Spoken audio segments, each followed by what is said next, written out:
नमस्कार। चलिए आज एक बहुत ही पुरानी लेकिन उतनी ही जरूरी कहानी सुनते हैं।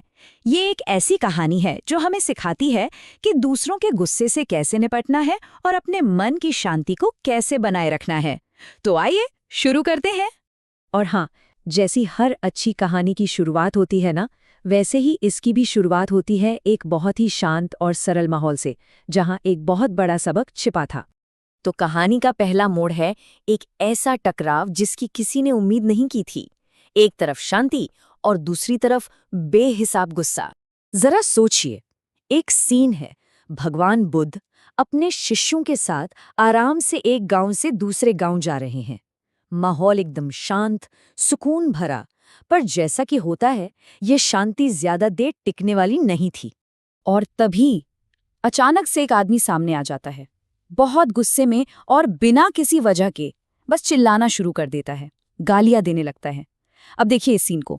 एक तरफ है वो आदमी जो गुस्से से आग उगल रहा है और दूसरी तरफ है बुद्ध, एकदम शांत, एकदम स्थिर। उनके चेहरे पर ना कोई डर, ना ही गुस्से का कोई निशान। और यही कहानी का सबसे दिलचस्प मोड़ आता है। बुद्ध ने पलटकर जवाब नहीं दिया, लड़ाई नहीं की, उन्होंने बस एक सवाल पूछा, एक ऐसा सवाल जिसने पूरी बाजी ही पलट दी। अब वो आदमी बोल बोल कर, चिल्ला चिल्ला कर थक गया। जब उसका सारा गुस्सा निकल गया और वो चुप हुआ, तब बुद्ध ने उसे बड़ी शांति से देखा और सिर्फ एक सवाल पूछा। सोचिए, कोई बहस नहीं, कोई लड़ाई नहीं, बस एक छोटा सा सवाल। उस आदमी ने भी बिना ज्यादा सोचे जवाब दे दिया। वही सीधी सी बात है, लॉजिकल है। अगर कोई तोहफा दे और सामने वाला उसे ना ले तो वो तोहफा किसका हुआ? देने वाले का ही हुआ, है ना? पर उसे ये अंदाजा ही नहीं था कि वो अनजाने में अपने ही जाल में फंस रहा है। और बस यही था वो मोमेंट, वो पल जब उस आदमी को सब कुछ समझ में आ गया। उसे अपने ही दिए जवाब में अपने गुस्से की असलियत दिख गई।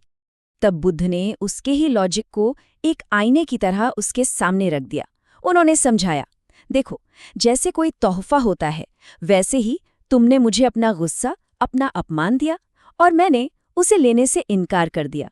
तो अब सोचो, ये गुस्सा और अपमान किसका हुआ? अरे भई, उसी का जिसने दिया था। सबक एकदम साफ है ना?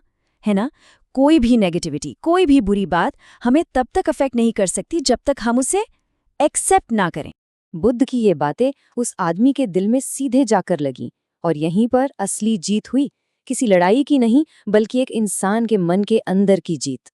बुद्ध का वो शांत अंदाज और वो सीधी सरल बात सुनकर उस आदमी का सारा गुस्सा जैसे पिघल गया।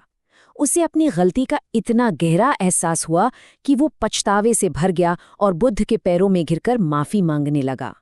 तब बुद्ध ने उसे उठाया और एक आखिरी सबसे जरूरी बात समझाई। उन्होंने कहा कि असली जीत किसी को हराने में नहीं है, असली जीत तो अपनी शांति को बनाए रखने में है।